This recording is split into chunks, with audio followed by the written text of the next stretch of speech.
नमस्कार दोस्तों। कैसे हो दोस्तों? उम्मीद करता हूँ आप सब अच्छे होंगे। अपना सामान्य वित्तीय लेखा नियम टॉपिक चल रहा था। आज अपन नियम संख्या 29, 30 और 31 तीन नियम देखेंगे दोस्तों। सामान्य वित्तीय लेखा नियम के नियम संख्या 29, 30 और 31 तीन नियम देखेंगे दोस्तों। एक एक नियम को पहले समझेंगे आराम से, फिर नोट डाउन करेंगे।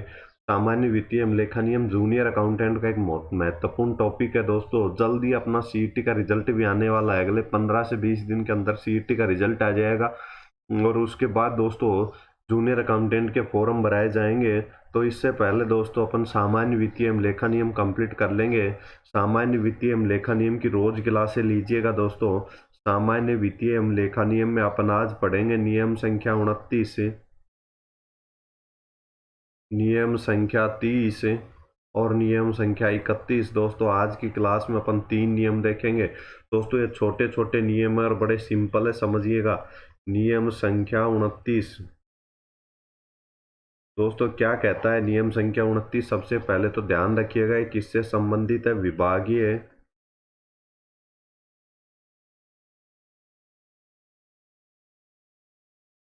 नियम। दोस्तों ये विभागीय नियम से संबंधित है। और दोस्तों इस विभागीय नियम किसके संबंध में होनी चाहिए? राजस्व के निर्धारण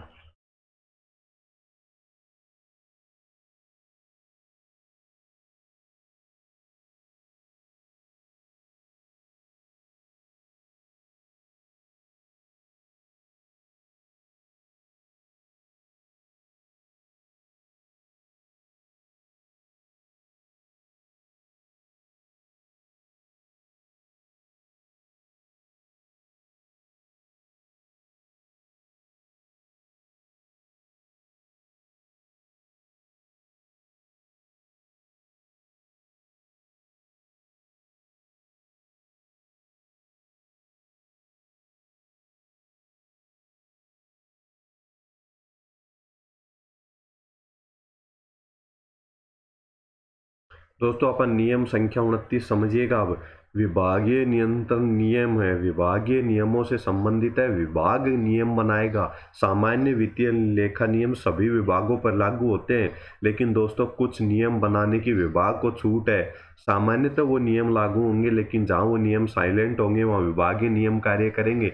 तो इस नियम संख्या 29 में कहा गया है राजस्व के निर्धारण करने के लिए, संग्रहण करने के लिए, प्रेषण करने के लिए और प्राप्तियों की रसीद जारी करने के संबंध में नियम कौन निर्धारित करेगा? नियम निर्धारित करेगा संबंधित विभाग ही तय करेगा। जैसे चिकित्सा विभाग है तो चिकित्सा विभाग अपने राजस्व के संग्रहण करने, राजस्व का निर्धारण करने, संग्रहण करने, प्रेषण करने और जो प्राप्तियां हो रही हैं, जो इनकम हो रही है किसी भी डिपार्टमेंट को, उस इनकम के लिए कौन सी रिसिप्ट किस प्रकार से कब जारी की जाएगी, उस संबंध में नियम निर्धारित कौन करेगा? संबंधित विभाग निर्धारित करेगा। तो दोस्तों नियम संख्या 29 इतना ही था, छोटा सा नियम था। विभागीय नियमों के संबंध में है राजस्व के निर्धारण करने, संग्रहण करने, प्राप्त प्रक्षेपण करने और प्राप्तियों की रसीदों के संबंध में, रसीद देने के संबंध में नियम निर्धारित कौन करेगा? संबंधित विभाग नियम तय करेगा। नियम संख्या 29 अपन ने देख लिया। अब अपन देखेंगे दोस्तों नियम संख्या 29 का आप स्क्रीनशॉट ले लीजिए, ये नोट डाउन कर लीजिए, स्क्रीनशॉट ले लीजिए दोस्तों नियम संख्या 29 का। अब अपन देखेंगे नियम संख्या 30। नियम संख्या 30 क्या कहता है दोस्तों? नियम संख्या 30 कहता है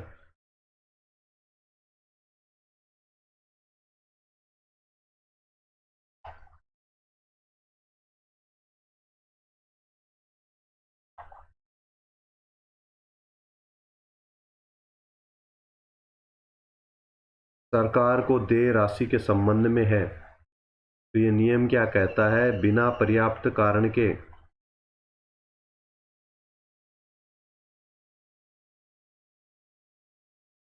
बिना पर्याप्त कारण के सरकार को देय राशि को नहीं छोड़ा जाएगा।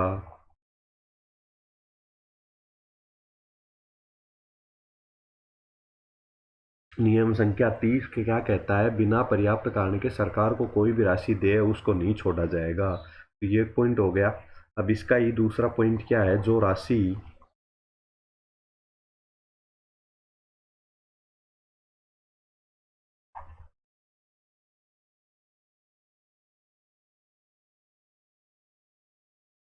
यदि किसी राशि की वसूली संभव नहीं है तो उसके संबंध में क्या करेंगे, उसका समायोजन करेंगे। दोस्तों उसका क्या करेंगे, समायोजन करेंगे। और समायोजन कैसे करेंगे, सक्षम प्राधिकारी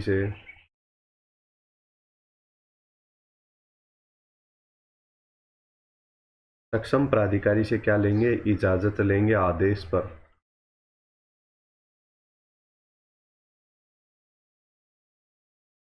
दोस्तों अब नियम संख्या 30 देखिए, सरकार को देय राशि, कोई भी सरकार को देय राशि है बिना पर्याप्त कारण के नहीं छोड़ी जाएगी। दोस्तों सरकार किसी के भी राशि मांगती है, मान लो बिलों का भुगतान है या कुछ भी है, ऐसी चीज है जो सरकार की इनकम है, वो बिना पर्याप्त कारण के नहीं छोड़ी जाएगी। वसूल नहीं हो सकती ऐसी हानि है तो उसका समायोजन किया जाएगा, लेकिन सक्षम प्राधिकारी से आदेश प्राप्त करके ही किया जाएगा। नियम संख्या 30 आपने समझा। अब दोस्तों नियम संख्या 30 का आप स्क्रीनशॉट ले सकते हैं, स्क्रीनशॉट ले लीजिए नियम संख्या 30 का। और एक छोटा सा नियम और देखेंगे आज अपन, आज की अपनी इसी क्लास के अंतर्गत नियम संख्या 31 देखेंगे।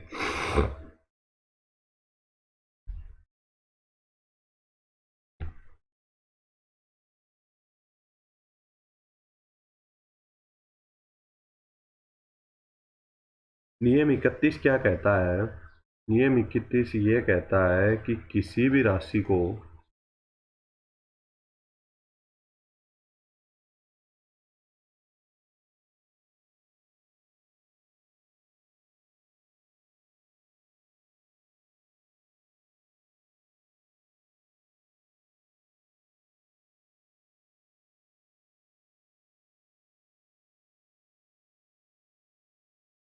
किसी भी राशि को उचंती खाते में जमा नहीं किया जाएगा।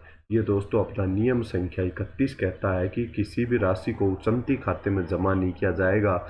जमा करना यानी डेबिट करना, और उचंती खाते का मतलब है सस्पेंस।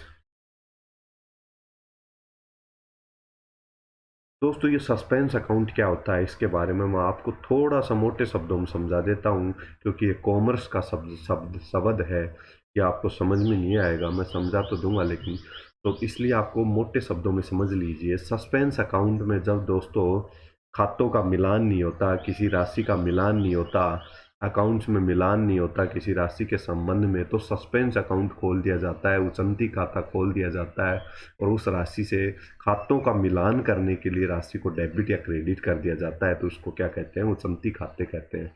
तो कोई भी राशि उचंती खाते में जमा नहीं की जाएगी, यानी कि जिसका सोर्स नहीं पता अपने को कि कहाँ से आई, या फिर जिसके बारे में ये पता है कि ये राशि आएगी लेकिन ये आएगी या नहीं आएगी इसके बारे में संदेह है, तो उसको सस्पेंस अकाउंट में अपन नहीं डाल सकते। तो इसके संबंध में नियम संख्या 31 है।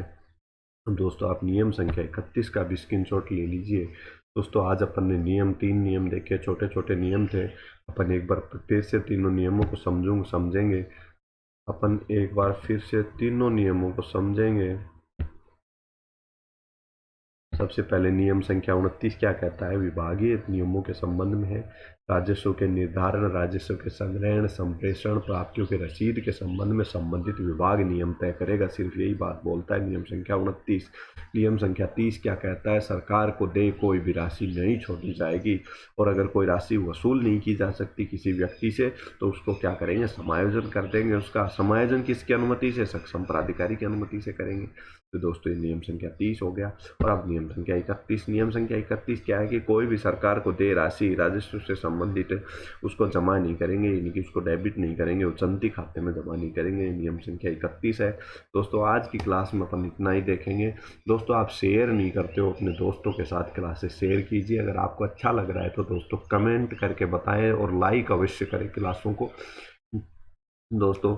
तो और दोस्तों अपन एक और अनाउंसमेंट करते हैं आपके लिए। अपना जैसे ही सामान्य वित्तीय लेखा नियम कंप्लीट हो जाएगा उसके बाद दोस्तों अपन सामान्य वित्तीय लेखा नियमों के अब तक की जूनियर अकाउंटेंट की एग्ज़ाम जो 13 के अंतर्गत हुई थी, जो 16 में हुई थी, उन दोनों के, और 2001 एक एग्ज़ाम और थी, पीछे की तीनों के एग्ज़ामों के अपन क्वेश्चन सोल्व करेंगे और उन तीनों के एग्जामों को क्वेश्चन सोल्व करने के अलावा अपन अकाउंटिंग पढ़ाएंगे। और अकाउंटिंग भी किसकी, जूनियर अकाउंटेंट के लिए अपन अकाउंटेंसी की तैयारी कराएंगे दोस्तों।